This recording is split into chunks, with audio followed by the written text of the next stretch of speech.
and welcome back to this chapter of Volume 3 of Let's Get Deeper. If this is your first time listening to us, Let's Get Deeper is basically where we get to sit down one-on-one and get deeper about a lot of stuff. And it's always fun, it's always different. We have no idea what is going to happen, especially with this volume of Let's Get Deeper, where we revisit some of the stuff that happened in 2019. So I'm Josh, and with me I have got Ben. Hi again. Again, as though we've never recorded before. Yeah.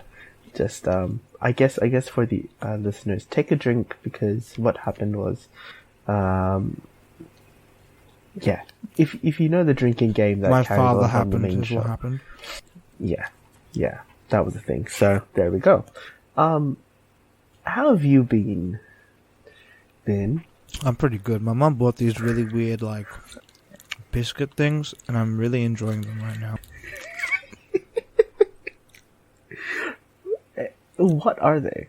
I don't know. I'm having them with like some weird Greek cheese as well. I don't know. Okay. I will leave you to that.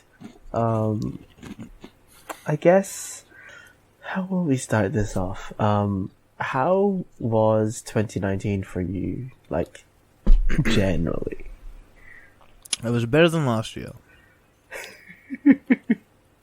I think I remember last year was a lot. Last year was a bad.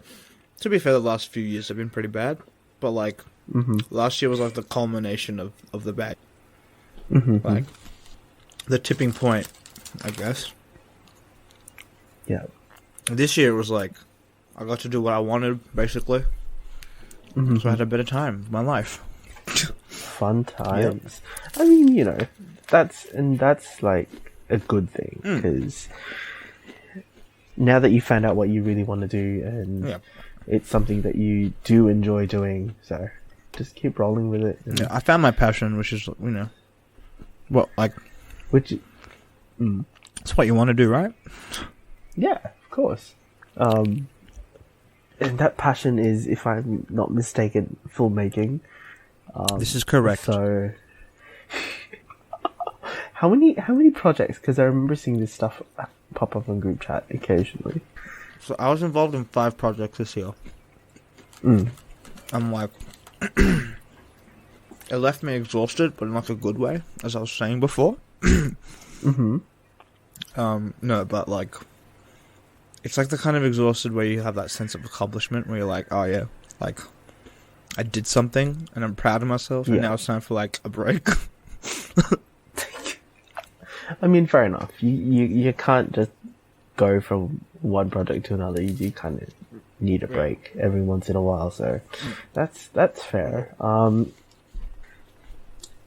Like, of the 5, what was the most fun to do? Sorry, I'm eating.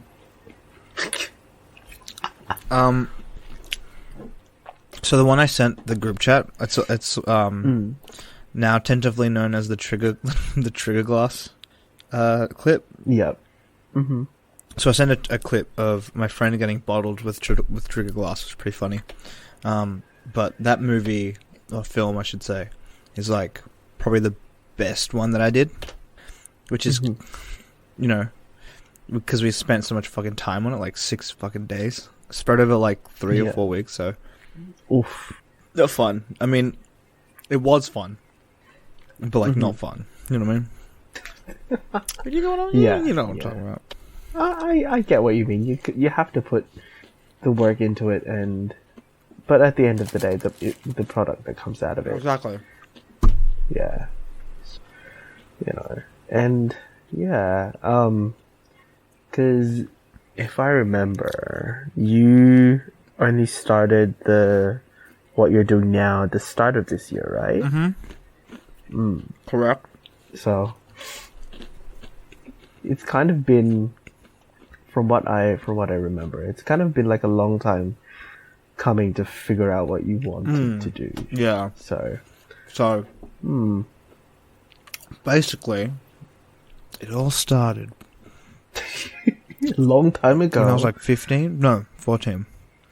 I used to make these really shitty like home videos with my friend, neighborhood friends, and like they were fun to make, but like I was thinking realistically, quote unquote.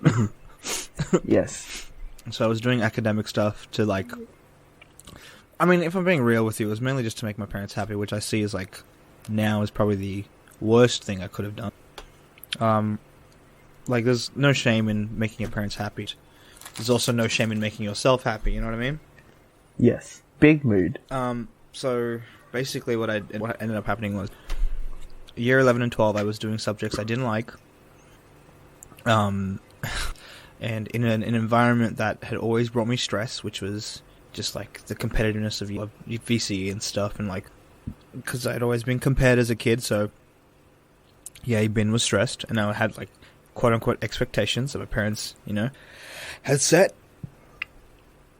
and I didn't meet those expectations. So I spent a year doing marketing, trying to again meet my parents' expectations, or trying to get into marketing, I should really say, because I didn't actually do marketing. And then I kind of dropped that, and I was like, I kind of realized like, like this is not actually. You know, I'm gonna set the record straight. I actually didn't. I mean, I did drop it, but like, because I didn't fight what happened. But basically, I was excluded from my diploma because like I was just not performing. And so when I got the message that I was like, you know how they send you an email and it's like, you know, you have to give a valid reason as to why your performance isn't where it should be, kind of. And like, yeah.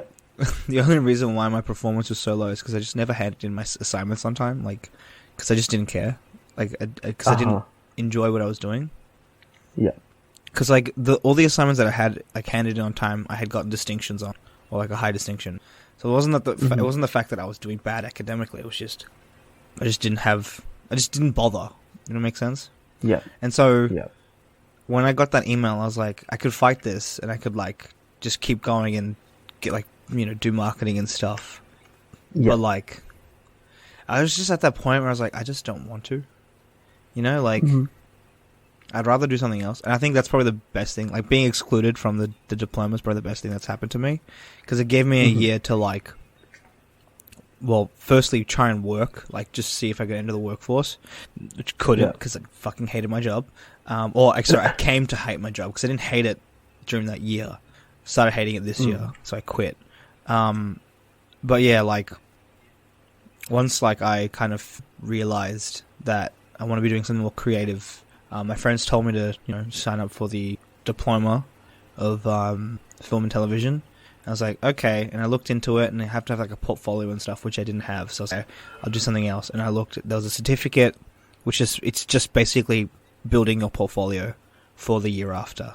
So I was like, okay, I might as well just do this. So I did the certificate this year, which was probably the best decision I've ever made. Because, dude, I mean, like, mentally, like, I'm in a completely different headspace than I was like 2 years ago. So, so much better now. It's kind of crazy to think that I graduated exactly 3 years ago. It's fun and kind of weird. Yeah, it won't be long. It won't be long till I'll be saying I'm old, you know. Now, bitch, please.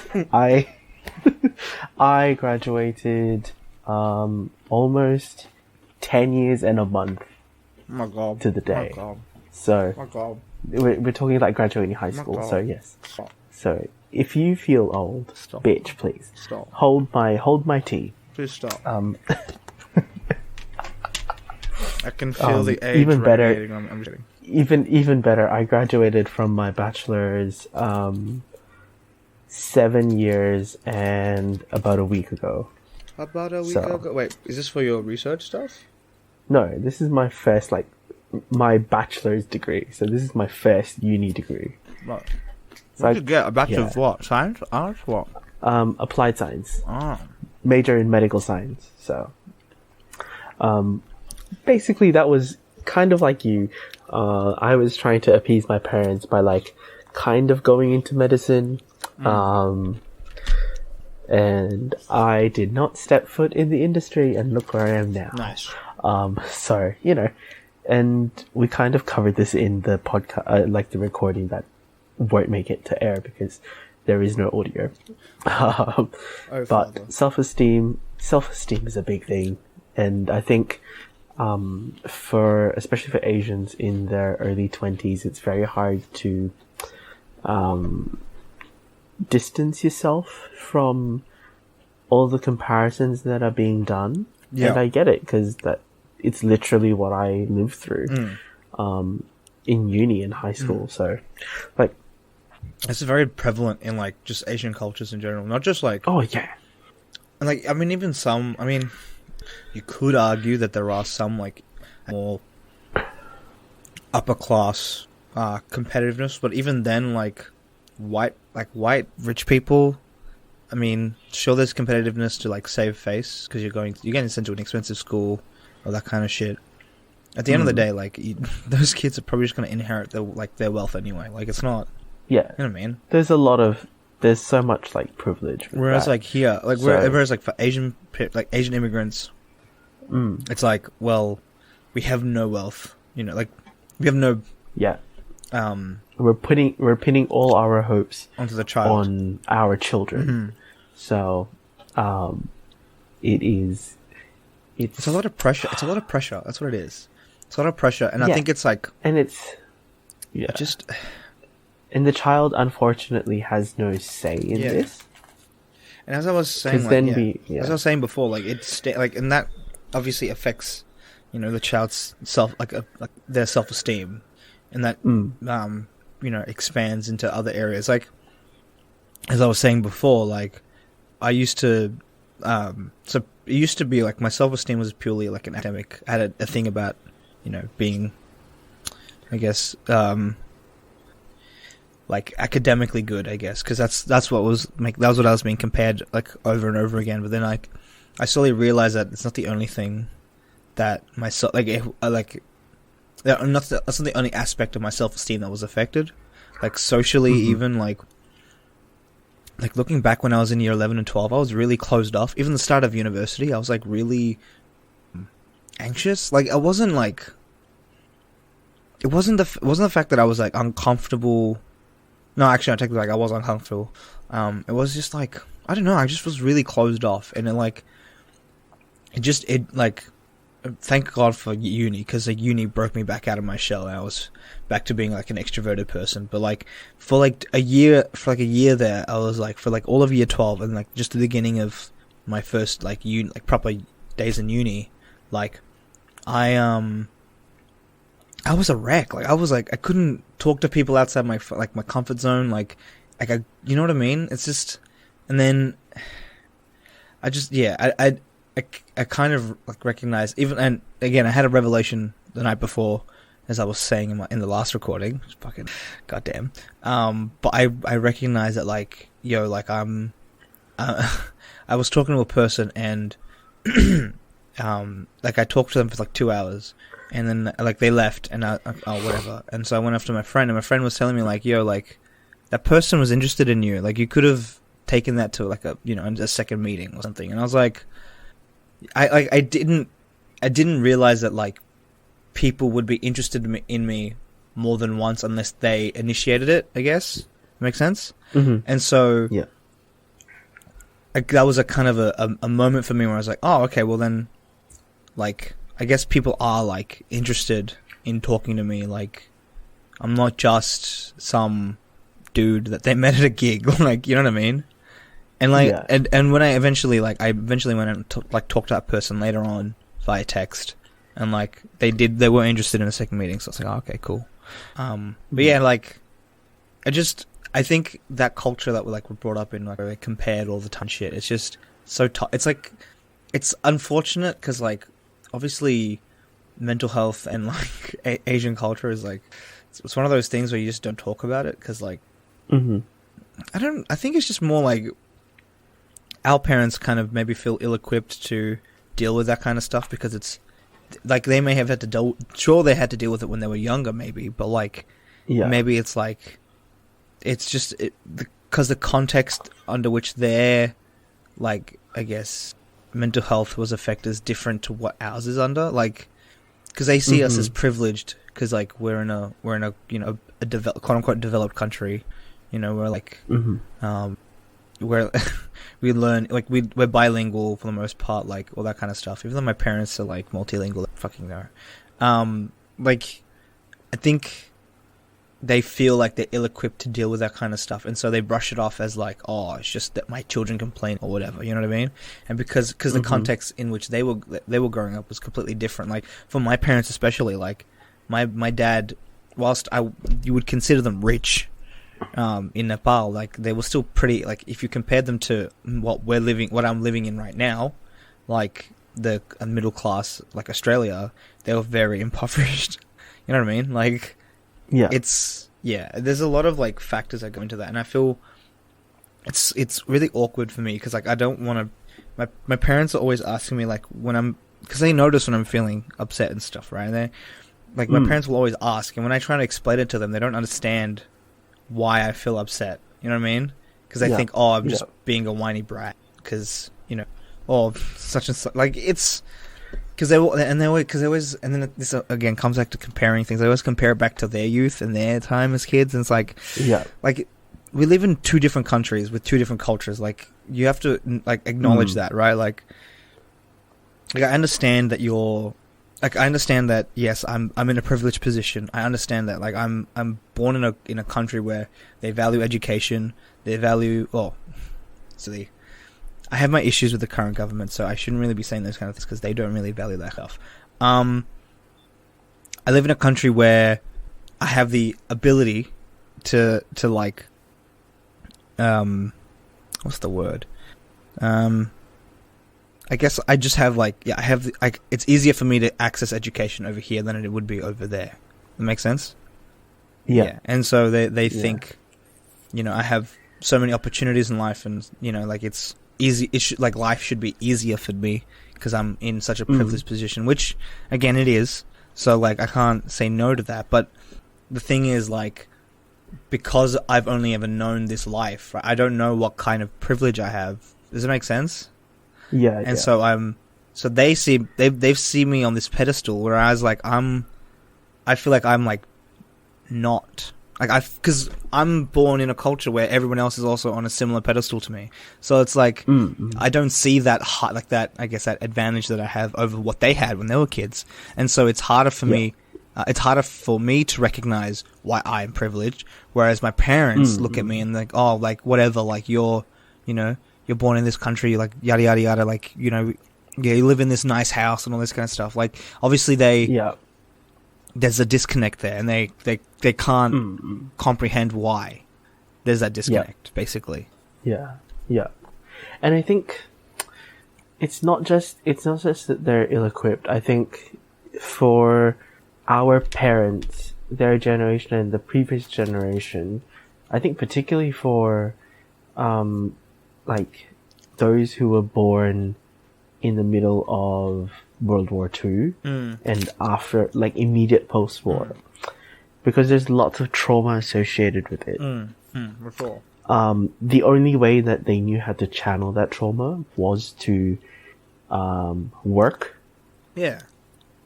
So it's just a different coping mechanism for the same sort of thing that is going through. And like going back to what you were saying about like acknowledging privilege, that's also a thing.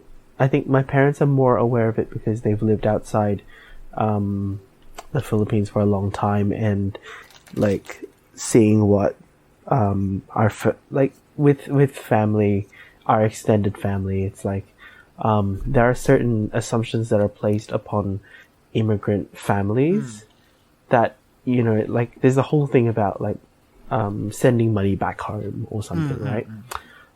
Because that's a big thing for Filipinos. And I would also think for Nepalese people as well, like if you come to, let's say, Australia, they like people back home will immediately think, oh, you're going to earn so much money, so you can send some of it back to us, right? That's the thing. And they don't they're not aware of the tax system in Australia, the quality of life Yeah.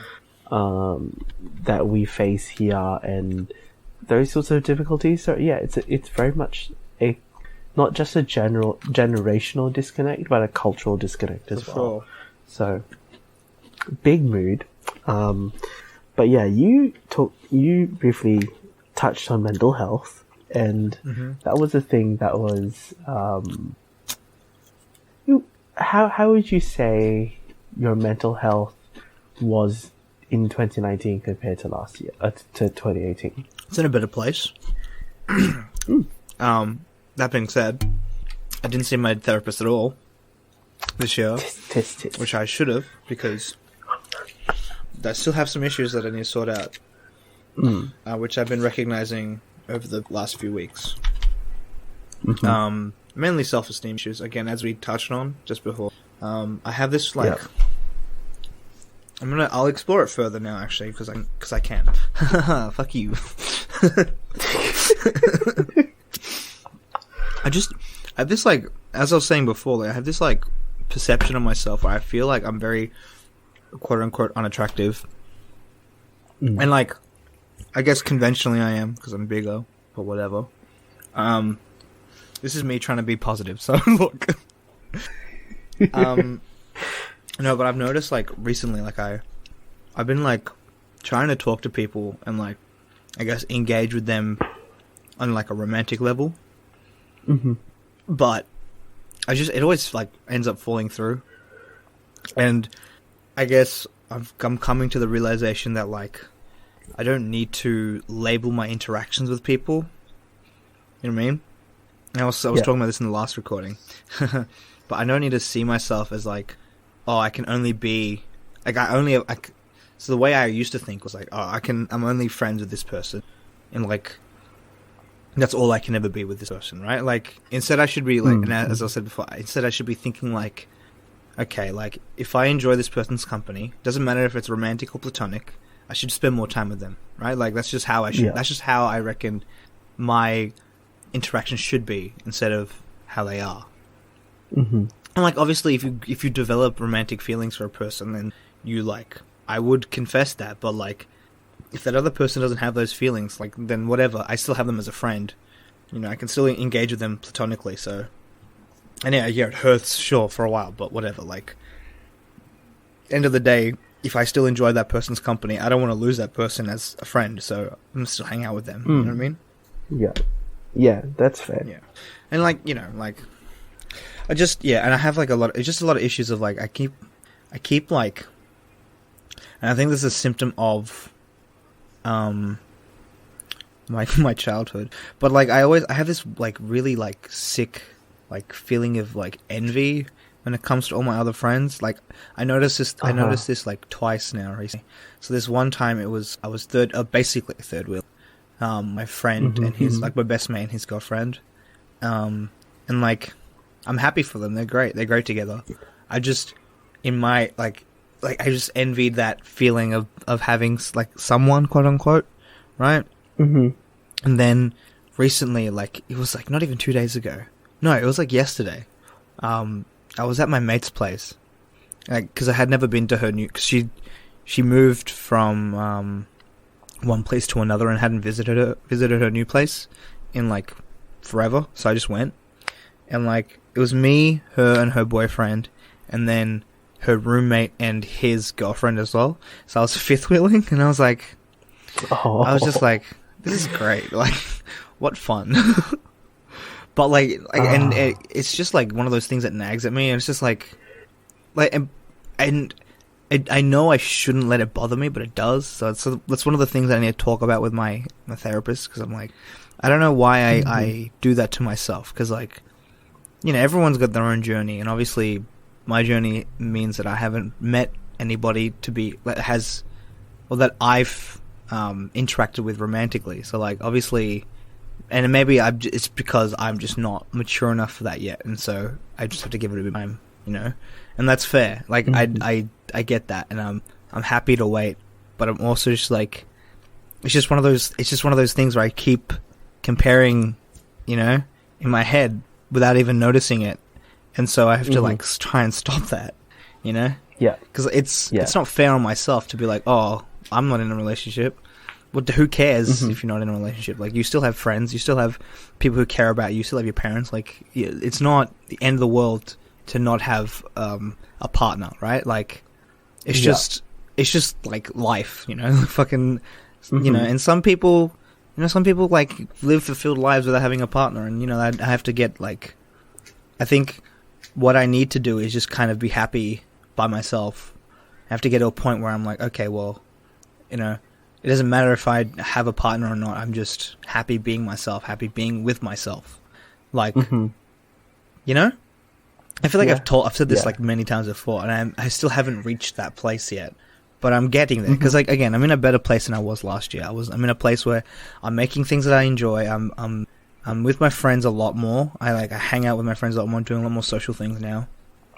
I'm working in a place that whilst I don't love it, I don't hate it. So, you know, it's Mhm. better than what I was doing. Yeah, like, I think I still have to wait.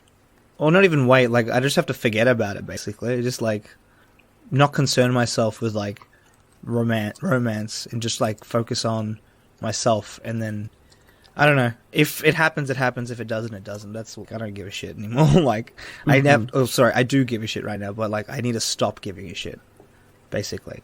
You know what I mean? Yes, that's fair. And that is also a very sort of like big early 20s mood for me. Especially as like a closeted queer person. I feel bad for like. I feel bad. It's worse for you because at least for me, it's like I'm in my early 20s, right? Like very early 20s. Mhm. I got heaps of time, Mhm. right? Whereas for you, no, legit. Whereas for you, you're in your late 30s. Sorry, not 30s. Wow, Wow. you're in your late 20s. Ugh. You're in your late 20s. You're currently single, correct?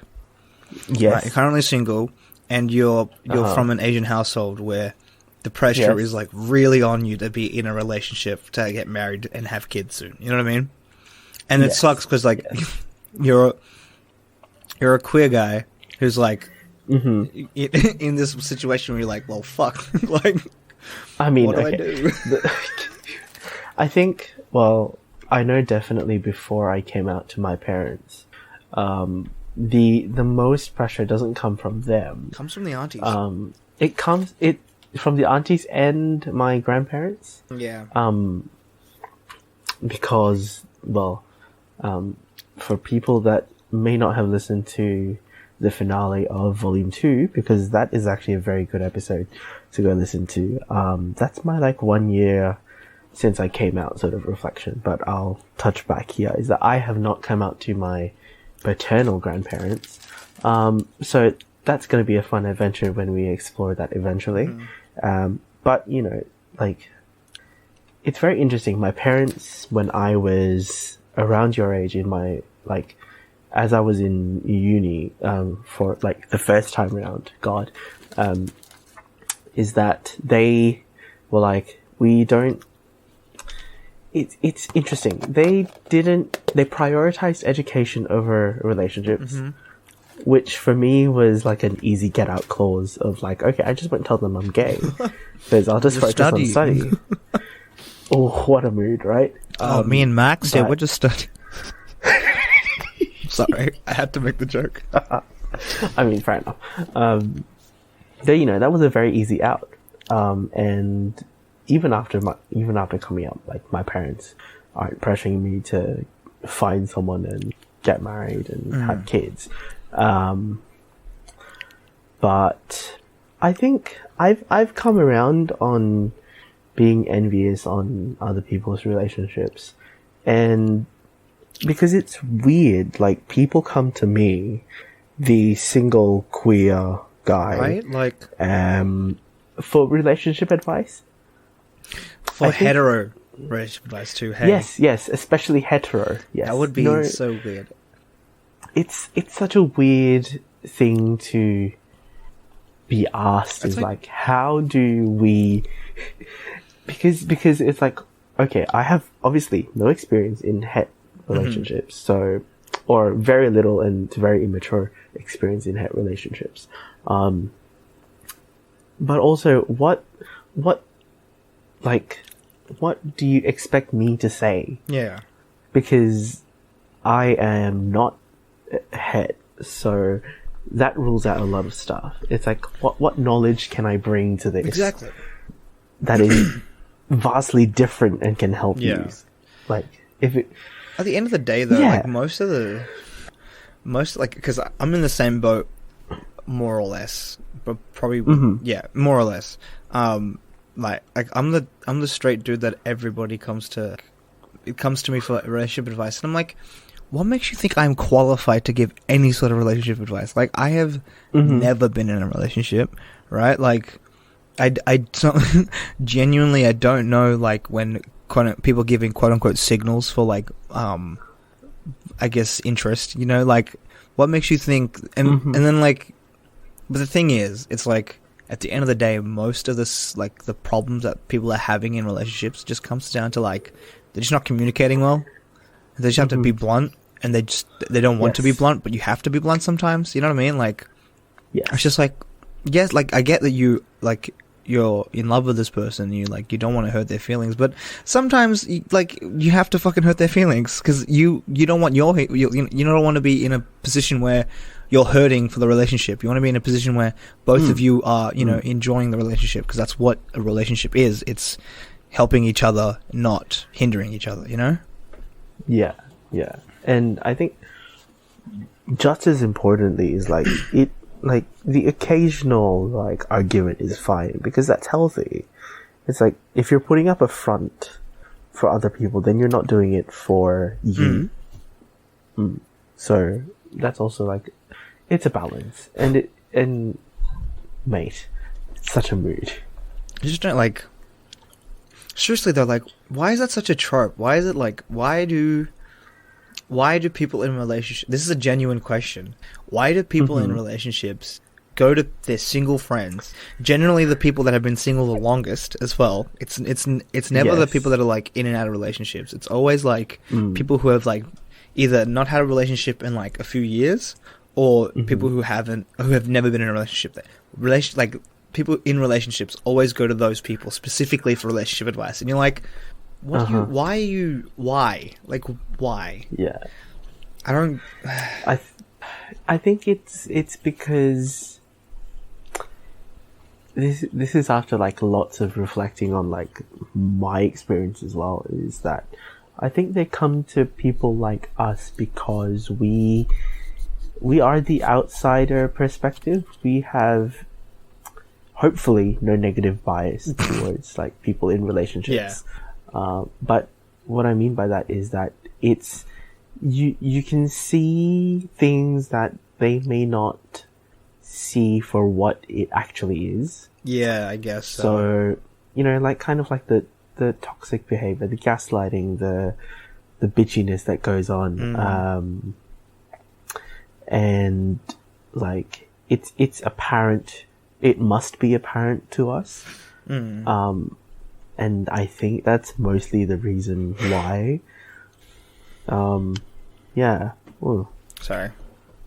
Yeah, like, man, relationships, man, like, fucking weird. Y'all in relationships need to stop tripping and be blunt with each other.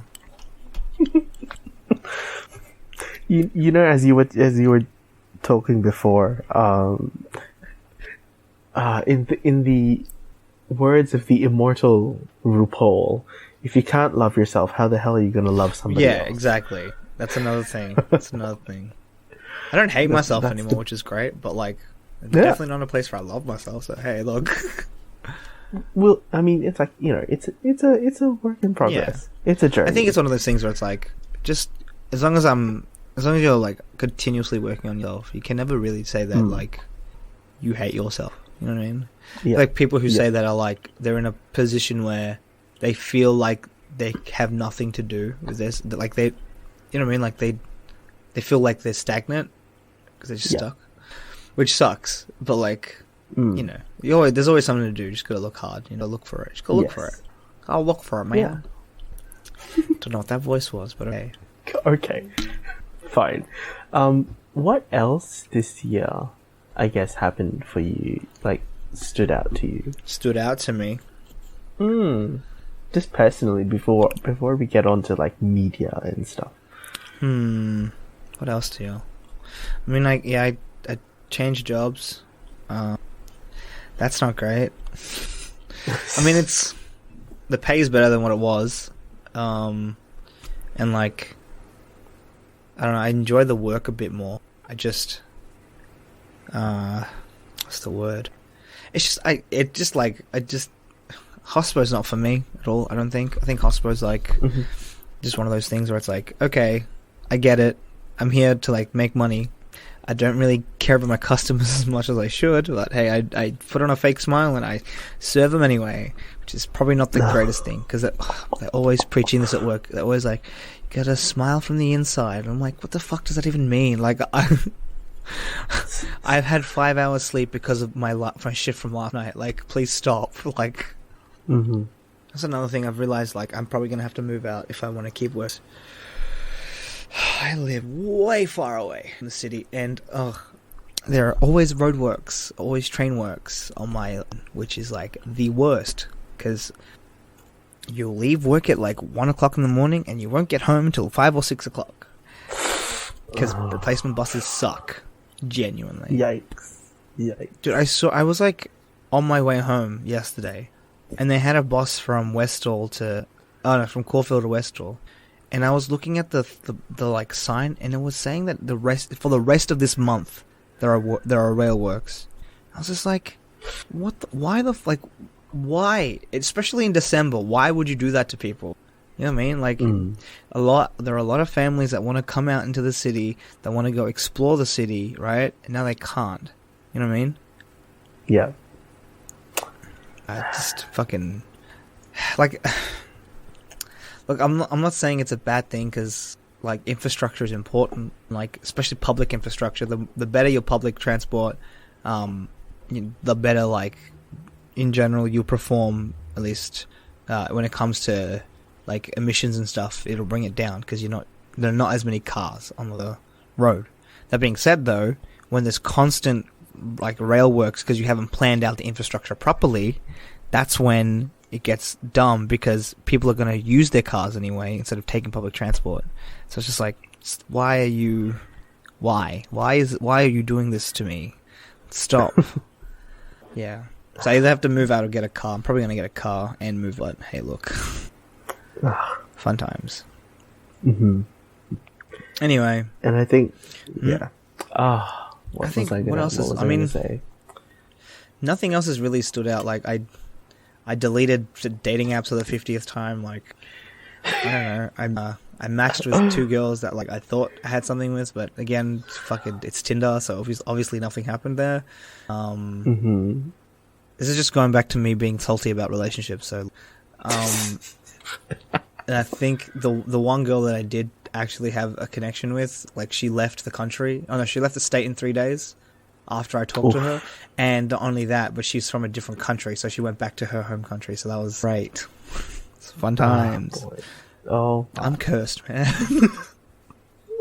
I wouldn't say that. Nah, I'm just kidding. It's whatever, dude. Like, that's life, you know? Yeah, and like, that is true. I'm always willing to meet more people, so I'm trying to go out as often as many things as I can, you know? Yeah. Fair enough. Yeah. Actually... But before we move on, so the story of how that girl ended up at the gig that I was at is actually pretty funny. So I was at my mate's gig. My mate has a band, The Reasons. Go follow them on social media. They're amazing. My friend was at a gig. I was at my friend's gig, and like, I remember she was the only person there that I knew wasn't like connected to anybody in the band, because it was a small gig. And so I was like, what the fuck? Like, who is she? But she was wearing like a Strokes t-shirt, Strokes being one of my favorite bands. And I was standing there and I said, oh, nice shirt. And we struck up a conversation about like music and stuff. And it turns out that like, so my friend's dad is also a musician, and my friend's dad's band was playing 2 blocks down. Okay. at the Tote. So we were in the Bendigo Hotel, and he was in. No, we're in the Bendigo Hotel, and he was in the Tote, right? And so she walked from because she didn't like the music that my friend's dad played, but then obviously my friend's dad noticed the shirt that she was wearing and was like, "Oh, you'd like my son's band better because his son is like the music is very Strokes inspired. It's like the sound is very similar, but it's not the same." And so she was like, "Oh, okay." She came down, and so I told like it's just I find that so weird that she met my friend's dad, and my friend's dad instructed her to come to our gig, which is the funniest. I just find that so funny. Like it was just, and in the car, as we were in the car back home, I was like talking to my mate, and he's like, "Yeah, I just couldn't believe she met my dad." I was like, "Right, like what the fuck." The weirdest. It's the weirdest things. So that's what stood out to me. Bless. What else stood out to me? Oh, I also like kind of realized that high school drama just always happens, no matter. It just happened. Like people are just. It doesn't happen as often as it did in high school. It still happens. It really annoys me. It just really bugs me. And I'm like, stop. Okay, we're meant to be adults. Can we just stop for like 5 seconds and behave like? Okay, sorry. So I sent this to the group chat, but two people that I know stopped talking to each other because one of them was an idiot and blocked the other person because they felt violent. They felt they were being too aggressive. And I was like, and this is over like $15, right? This is what happened, right? So this person A, lent person B $15 for like a meal, right? And I was like, "Oh, but you have to pay me back though, because they're like renting. Person A is renting, so she needs the money, and because she's like doesn't earn as much and whatever, blah blah blah blah." Anyway, so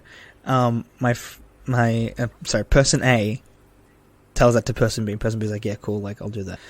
Like fast forward a week, person A asks this person nicely, "Oh, like, you know, when are you thinking about paying me back? Like, I kind of need them as soon as possible or whatever." And person B is like, "Oh, just send me a BSB and account number, right?" Anyway, person B sends through the money on this. It's a Saturday. It's a Saturday when this is all going down, by the way, just to let you know. So, person B sends the money through on a Saturday through BSB transaction, right? Yes. Which we all know, right?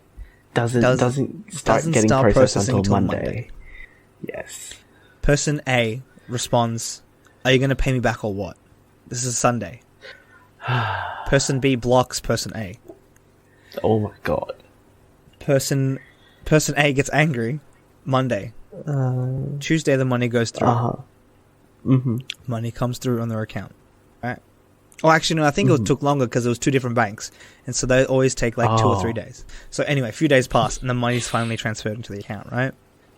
And then I'm talking to person B, and I'm like, what's up? Like, what happened? And they're like, "Oh, they were being aggressive." I talk to person A, then contacts me. Person A sends me screenshots of what happened. I tell person B they're a fucking idiot and they shouldn't have blocked the person because it wasn't like hostile at all. And they said to me, they were like, "I'm trying to avoid so there's a specific situation that happened early in the year where person B was basically harassed by one of our friends' girlfriends.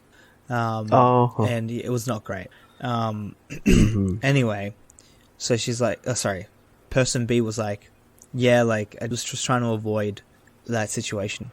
I was like, "Are you fucking like?" Because I've met person A and I know what person A is like. I've worked with person A before. Person A, not like that. Like 100%, this person is nowhere like crazy girlfriend level person, right? They're level-headed. Like they're blunt, sure. Like I'll give them that. They're blunt, but they're not like aggressive, right? I tell this to person B.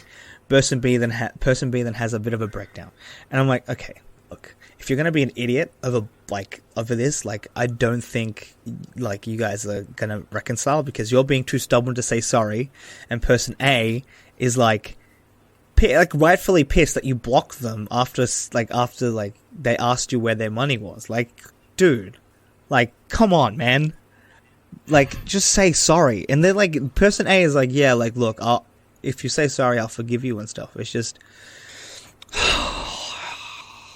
it's just dumb drama. And it's $15. It's over $15 fucking dollars. Like, just say sorry that you blocked this person and move on with your fucking life instead of just coming to everybody and saying, oh, she's being aggressive. Like, shut the fuck up.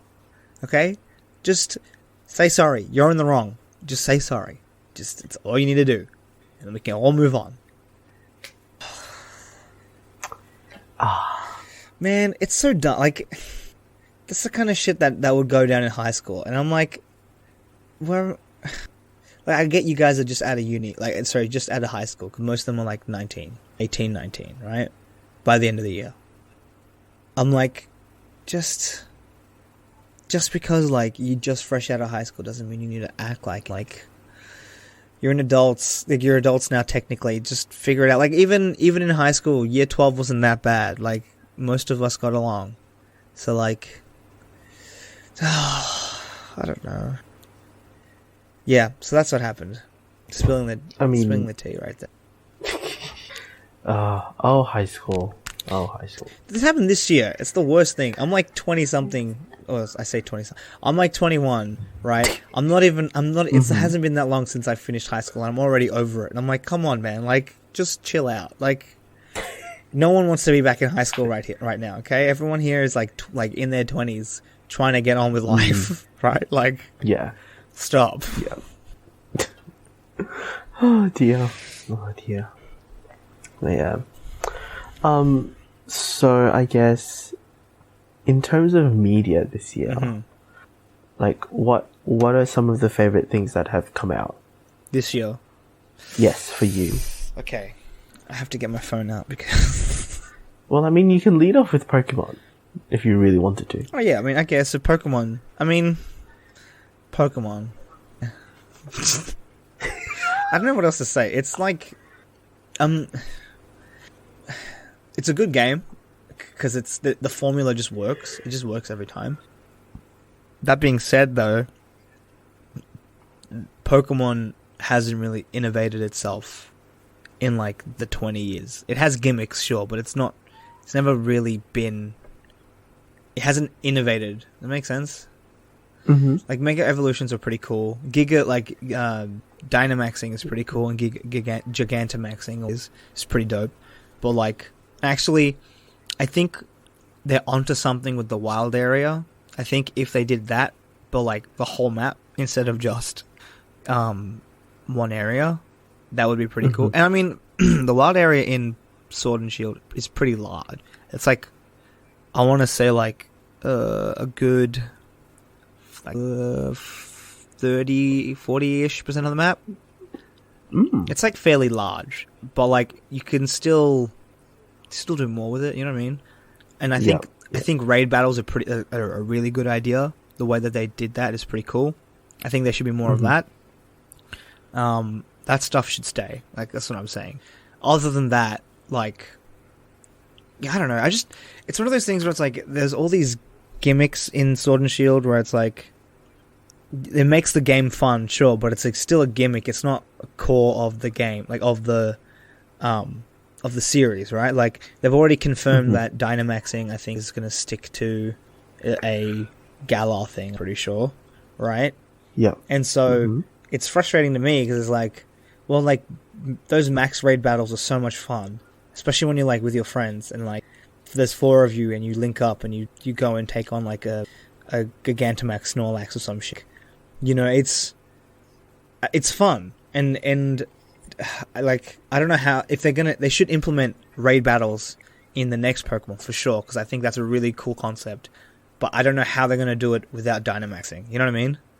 Because Dynamax is like just it's like that mechanic is actually really good. And the way they pull it, the way they've done it is actually really well done. And just it kind of makes me cry a little bit because it's like, well, the next Pokemon is probably not going to have that because they've said it's not going to have that. Also, I'm not too cut about them taking away the National Dex because whatever, man. There's still quite a lot of Pokemon, and like, I'm not one of those people that like transfers their team from game to game, so I'm not fussed about that, I guess. Mm-hmm. So yeah, I mean, so basically what I'm saying is go get Sword and Shield because it actually is good. It's not trash. It's not like garbage. But just know that it's probably like the gimmick in it is probably going to be just that. It's not going to come back for the next few games. Mm-hmm. Okay. So Pokemon media. What else? I haven't really played much. I played. I'm trying to think. Did I buy any games this year? I bought Hollow Knight, which is pretty fun on Switch. I bought Untitled Goose Game, which is so good. So actually, when it's pretty funny when Olivia was down here for PAX, me and her we went to a panel. Basically, it was titled "The Greatest Queer Icon in Gaming" or some shit like that, and it was run by one of Seamus's friends, and like. One of the panelists, he named the goose as the greatest queer icon, and basically his argument boiled down to "be gay, do crimes." Like, oh man, that was such a great panel. I've never laughed that hard at anything because dude, it was genuinely they were good arguments too, right? They were genuine arguments, but also it was just so funny, man. Be gay, do right. Yeah. I think one of the panelists brought out the Tetris blocks, except for the straight one. Okay. Oh, and dude, one of the sorry, one of the questions that the moderator brought up was what was your queer icon during Stonewall? And I was like, what? What is this? Okay. Anyway, It was a great panel. It was a really funny panel.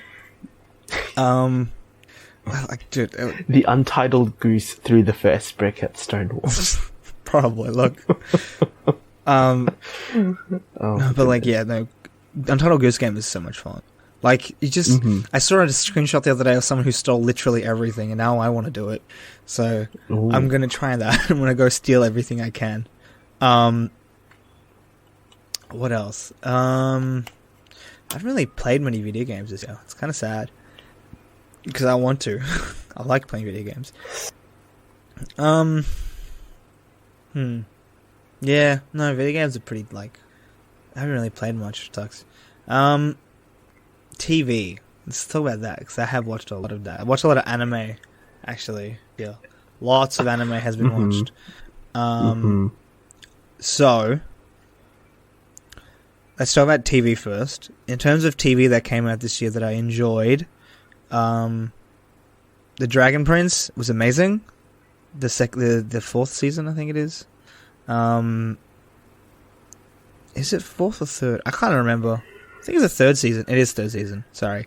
The Dragon Prince is genuinely amazing. If you haven't watched The Dragon Prince, what are you doing with your life? Genuinely, because it is amazing. It's so it's written by, it's made by, two people who originally were on the writing team for Avatar: The Last Airbender, and you can see a lot of the elements bleed through into at least world building wise, a lot of those elements bleed into the Dragon Prince. So in the Dragon Prince, they have magic and stuff, and there's I think 5 elements of magic. There's it's sky magic. Oh no, there's a heap. Sorry, there's a heap. So there's sky magic, moon magic, sun magic, quote unquote. I think I'm not 100%. Earth magic and water magic. Again, I'm not 100%. And then there's another element which is dark magic, which is a cheat way of casting magic, which is the way most humans magic. So the way magic works in the Dragon Prince is each species is born with an innate arcanum, so they have just an innate understanding of a certain element, and they can cast magic with that element with ease.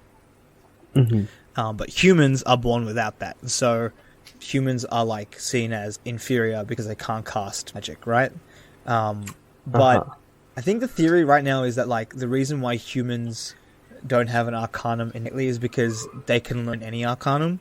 And so if humans really put their mind to it, they could like learn all the arcanums, and basically like every single human could basically become the avatar.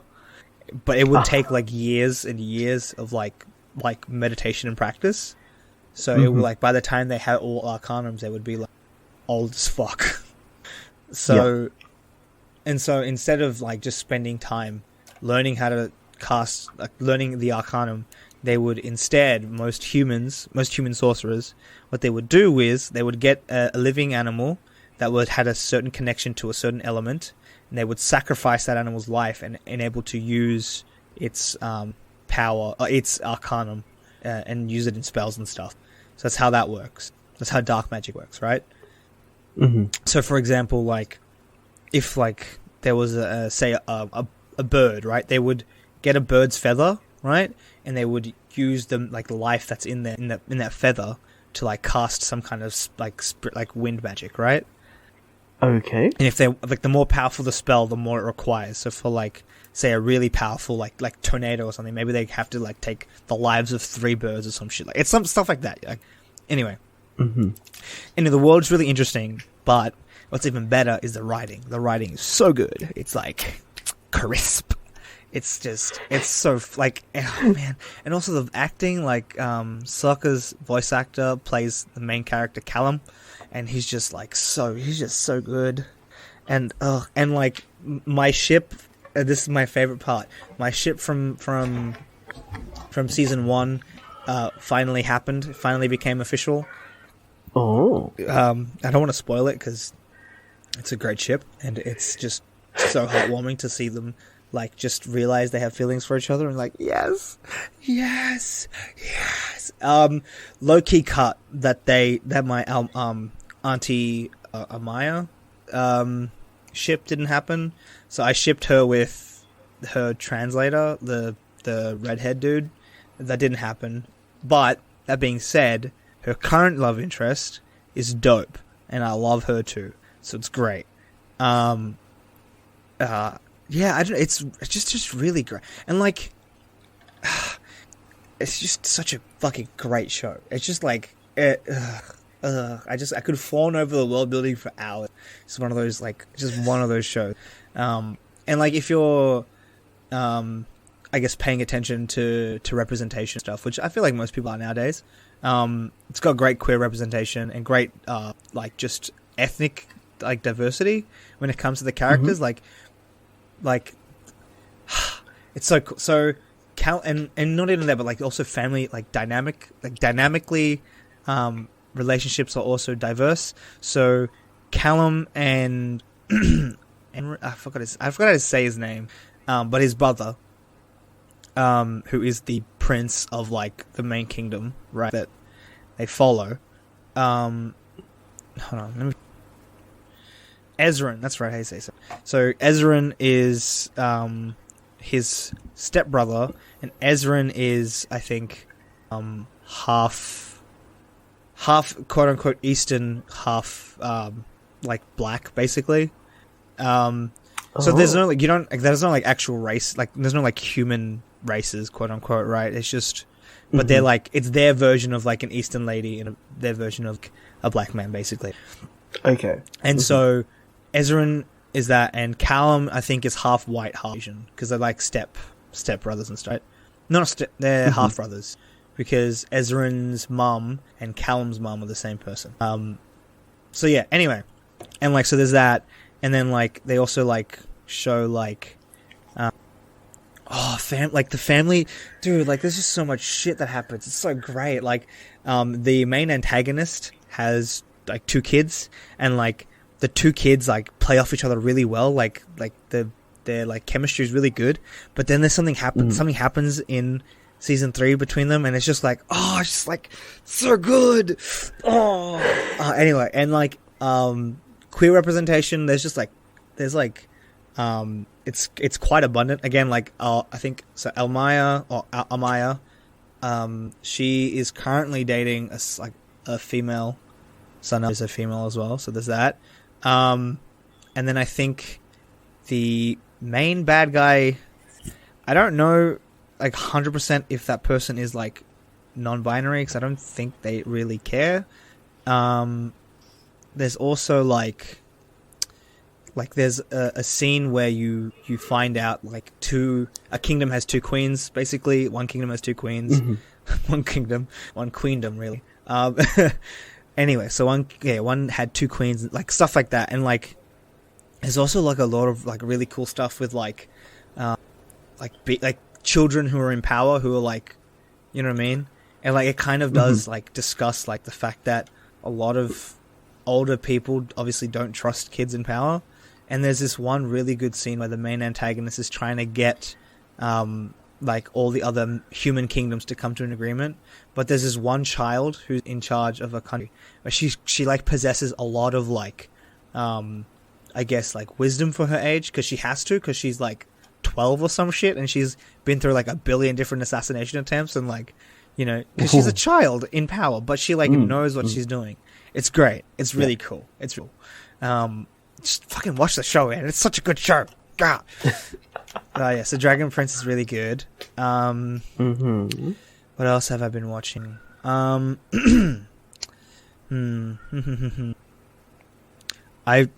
a bad friend. I'm a bad fan. I started The Good Place and I still haven't caught up. I'm only up to episode 3 of The Good Place season 4, which is great, by the way. I actually put it down. One of the questions in the interview that I had for getting into the diploma is like, what's your favorite TV show currently, or what is your favorite TV show or film that has been released in 3 years? And I said, The Good Place, fucking of course. 'Cause, dude, Mike Shaw just knows how to make a show, man. He's great. So, I need to catch up with the Good Place, but I know it's good. So it's, been meaning to watch the new season of Final Space, because Final Space is also an amazing show. If you haven't seen it, go watch it as well. It's just really funny, but also really dark, and it's just it's like, I don't know how to explain. It's like Futurama, but like more like adventure. Does that make sense? And then more serialized as well, because it's all together. What else have I watched this year? Let me look at my Amazon Prime list. Oh my lord! Sorry, I have like all the subscriptions right now. I rewatched Community this year, which is, I mean, Community is Community. It's a great show. Oh yes, okay. So I watched Dororo, which is like, sorry. I feel like we've explored. We have. It's samurai guy who has no limbs, who goes around killing demons to get his limbs back, and it's it's based off a manga written by the guy who did Astro Boy. What his name? He's fucking. Yes, I am a weep. Don't know that guy's name, but I'm a weep for sure. And like it just apparently, I haven't read the manga, but apparently it improves on the manga significantly. Like people would recommend you go watch Dororo instead of reading it, because again they improve the writing by like a tenfold. What else have I here? I started Recreators, so that's a 2017 thing, so don't worry. I started Vinland Saga as well, which is also amazing. What the fuck? It like cut all my progress. Fuck, man. I started Drunk History as well, which is great. It's like like, what the fuck even is that show? Drunk people talking about history. I mean, I started American Gods, which is also really good. I started Good Omens. Oh, I've heard American Gods is good. Yeah, I've been meaning to watch it for so long. I watched the first episode a while back, and it was like really good. I was like, okay, I should just, and then just never did. So now I'm doing that again. I started Good Omens, but I just couldn't get into it. I don't know. I heard Good Omens is really good though, so I don't know if I can watch it later. TV. I'm trying to think what else, like TVs. I think that's it. Like TV wise, yeah. So, anime. This is like my shit. call it. So anime that I've been watching this year that I've started Stars Align. I started No Guns Life. Started High School DxD. I started watching it again because it's like, I already feel like trash for saying that I'm watching High School DxD again. But like, what can you do? It's a great anime. Fight me on that. Yeah, I started. Okay. I feel like I need to explain High School DxD now. Do you know what High School DxD is? No. Okay. I'm going to explain it, and just so that you can judge me even more than what you have already. High School DxD is a harem ecchi anime. Oh, good lord! With like insane amount of like fancive it's basically softcore porn. That's like what it is. That being said, though, it actually has a genuinely good anime plot. Like, it's not hot trash like most harem ecchi. It's like it's surprisingly fun. It's not amazing. Like, it's not going to be the next like fucking Evangelion, right? But it is a fun show. You can like genuinely enjoy it even if you're not there for the tits. Like, by the way, there are a lot of tits. I started watching that again. So also, like, word to the wise, I started watching this when I was like 14. I had just started puberty, so like, oh my god, yeah. So watching it again was it was weird because I was watching it because I was like, yeah, like I remember liking this show, and then I was watching it and I was like, oh, I remember why I like this show, and then I kept watching it and I was like, why am I still watching it? And it just turns out because it's actually like fairly fun. Like it's a fun story. It's like ridiculously dumb, because like. It's like, so one of the gimmicks, and it's because it's funny too, like in a dumb way. It's just funny in a dumb way. So, okay, sorry. It's like, so basically, he has like a dragon in his like, okay. So, the way to put it is like the main character is like he possesses this thing called a divine, not divine. It's called divine gear or some shit like that. So basically, what happened was, there are three factions. There are the devils, there are fallen angels, and then there are angels, right? And all three of them are like, in a kind of pseudo war with each other. Like generally, though, the devils and angels don't really fight as much. It's mainly the fallen angels and the devils that fight, purely because fallen angels. This is the first season, by the way, because it changes a lot. It's like a part that comes later that's like weird. Anyway, because the fallen angels are fighting the devils because fallen angels are like fallen, right? And in order to get back into the good graces of God, to like basically go back to heaven, they're like trying to defeat devils. Like kill devils to like be like, oh look, we're like killing evil people basically. Anyway, main character dies because he's tricked by a fallen angel because he has a divine gear. He doesn't know it, but he has a divine gear in him, and he gets like killed by this fallen angel. And like as he's dying, he gets like saved by a devil, like a demon, whose brother is like is Lucifer. So, anyway, so that's a thing.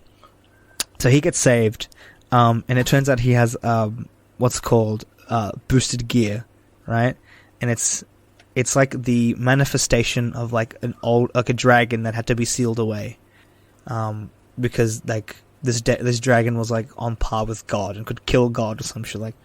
Anyway, so the gimmick of the gear is that he can like it boosts his own strength by by 2, so times like it doubles his strength basically, and every time it says boost, that's what happens. So like doubles, right? And it can keep boosting, right? Anyway, they figure out later on, like, the more in tune, like, the more, like, this is gonna be weird to say, the more excited he is, quote unquote, the faster he boosts. And so sometimes it'll be like, if he's like trying to save somebody, right, it'll boost faster because he's like emotionally connected to that person. He's like trying to help them, but they figured out a cheat way because he's horny as fuck because he's 15. They just show him some tits and let him touch some tits, and it like boosts tenfold. And he's like, "Look, I'm fucking super powerful now." But then later on, it becomes less about the tits and more about the fact that he has a fucking dragon living inside him, and he becomes like a half dragon, half human hybrid. It's just like, what the fuck am I? Like, it's like it comes to the point where you're like, what the fuck am I watching? Like, why am I watching this? And then you remember, like, because it's just dumb. It's just dumb fun. Anyway, so High School DxD. The Cautious Hero is really great as well. I started watching Samurai Champloo again. Restarted Log Horizon, finished it. Finished Amagi Brilliant Park because I think I watched that because of the KyoAni fires, which happened this year. And I was like going through this like period where I was like, well, I want to watch some KyoAni stuff because like they're one of my favorite studios. They like made probably the anime that brought me back to watching anime, which is called Hyoka, and it's basically about these like kids in a literature club, but they're like small time detectives. Basically, it's like a mystery. So it's like a mystery series, and they go around solving like problems of each like student. It's really cool, and really well animated. Like it's like such a beautiful show. It's just stunning. So I started watching other KyoAni stuff. So I started watching K-On!, which is also really good, and I started watching and I finished Amagi Brilliant Park because oh wait, was that this year? Hold on, sorry, I need to find out if this anime that I saw was this year. Oh no. Yes, okay, this one. Was it this year?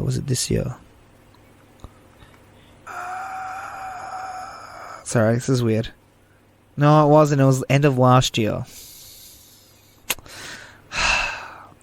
So I watched an anime called Rascal Does Not Dream of Bunny Girl Senpai, and I feel like I talked about it last year. It's really good. Go watch it. I think there's a movie that came out recently called Rascal Does Not Dream of a Dreaming Girl, which is really good.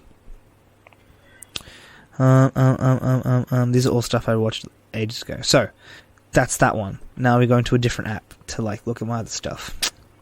Oh my god. So I'm watching My Hero Academia because it's amazing and people should watch it because it's a great show. Food Wars as well is really good. I've been keeping up to date with that. Was that this year? I have to keep thinking if it's this year or like last year. How do you spell it? Okay. Sorry. That was this year. I can't talk about it. So there was an anime called Kaguya-sama Love is War, and it's like an episodic, semi-episodic anime based off I think it's based off a manga, and it's like a romance.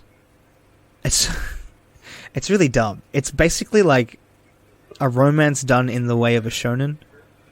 So it's like they're like competing with each other to like get the other person to confess their feelings first. Ooh. So it's so funny. It's just so funny. It's like genuinely like laugh out loud funny. So yeah, I started watching that. I started Fruits Basket. I didn't keep watching it because I'm a dumbass and I should because it's great.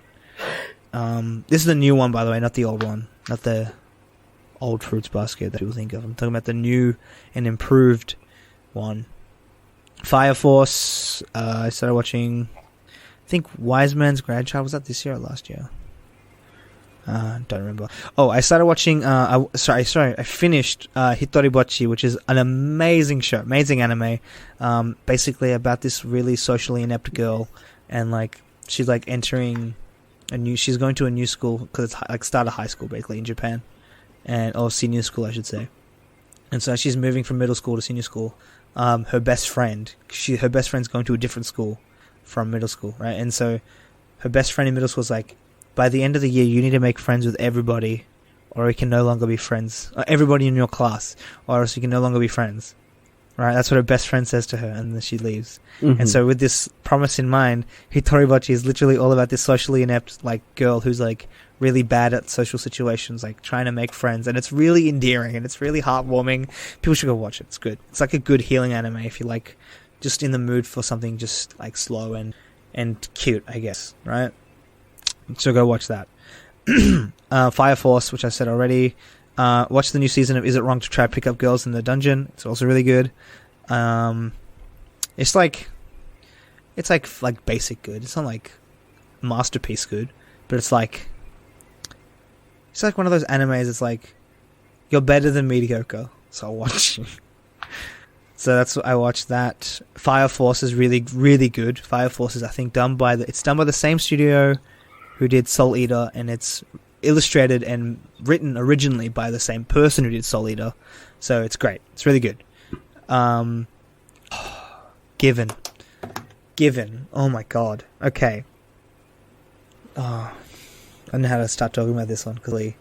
Okay, so Given is... Okay.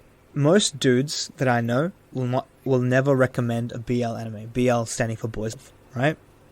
So basically yaoi, is what I'm saying. Mm-hmm.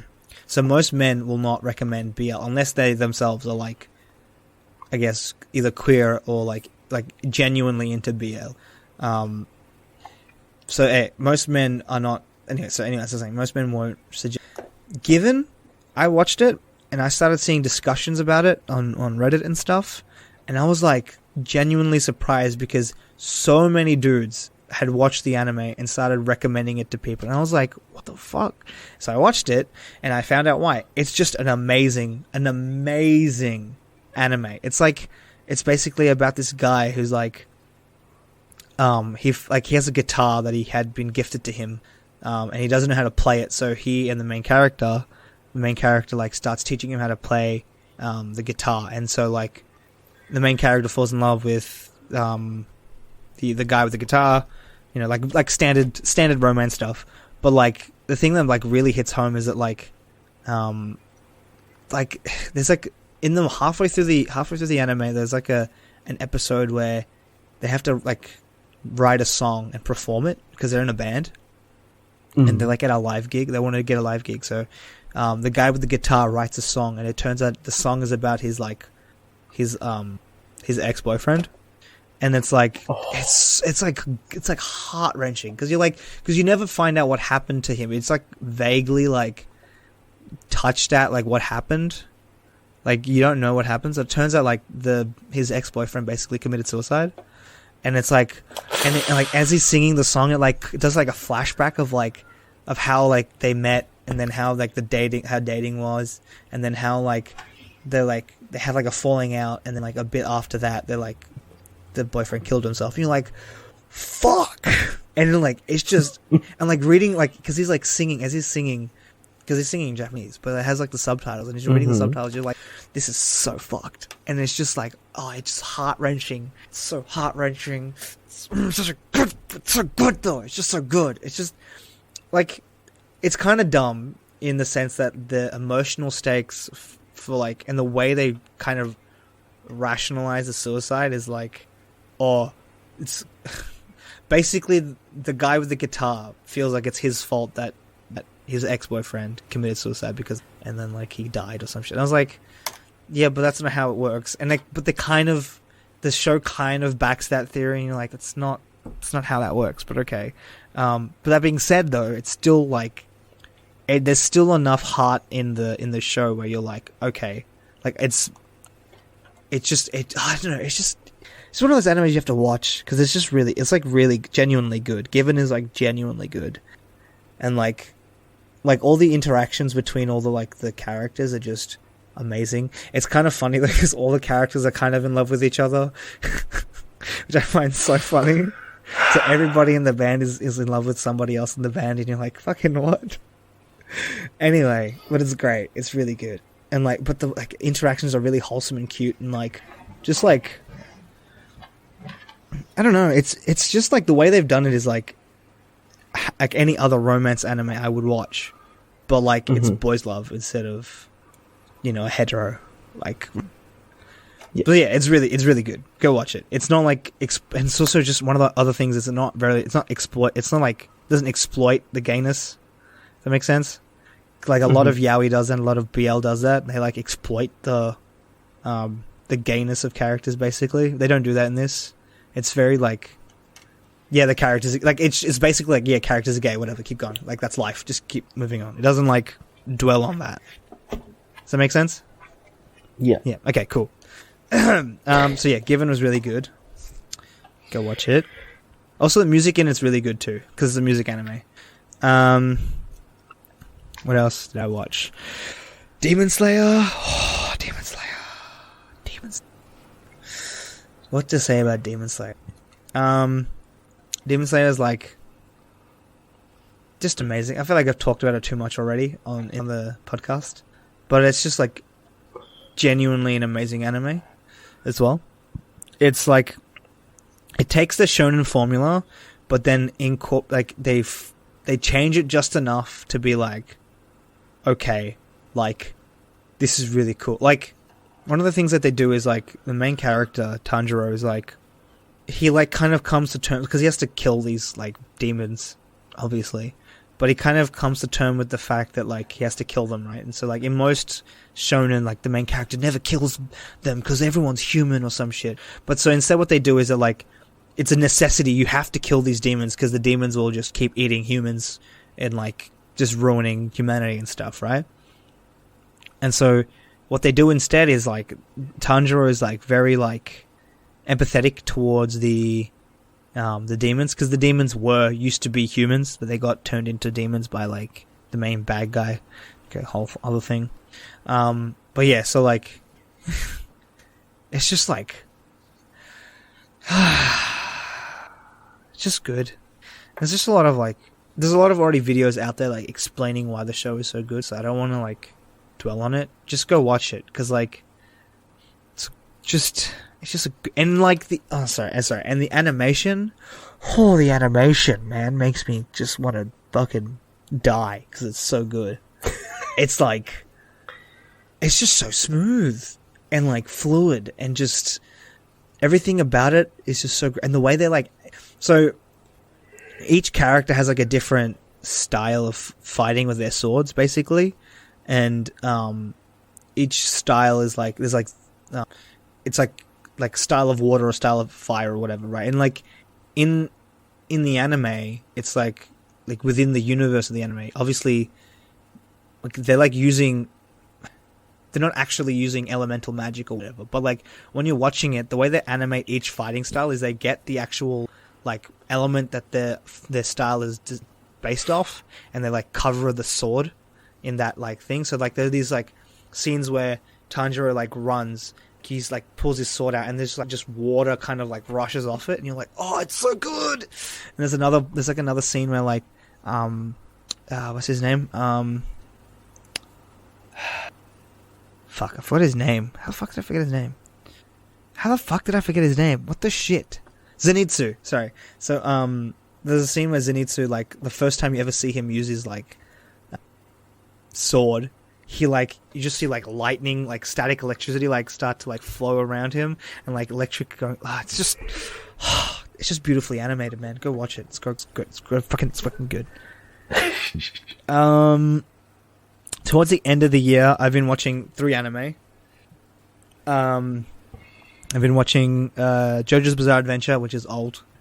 I won't talk about that much, but it's great, so go watch it. Also been watching Oraisky, Oraisky, Are You the Only One Who Loves Me? It's like a parody of the harem genre, and it's so good. It's so funny. Like, it's like laugh out loud funny, because like basically like it plays on the tropes. The main character, it plays on the trope of the nice guy like gaining a harem, which is like every single harem anime ever. But like, it turns out that the main character is actually a calculating piece of shit.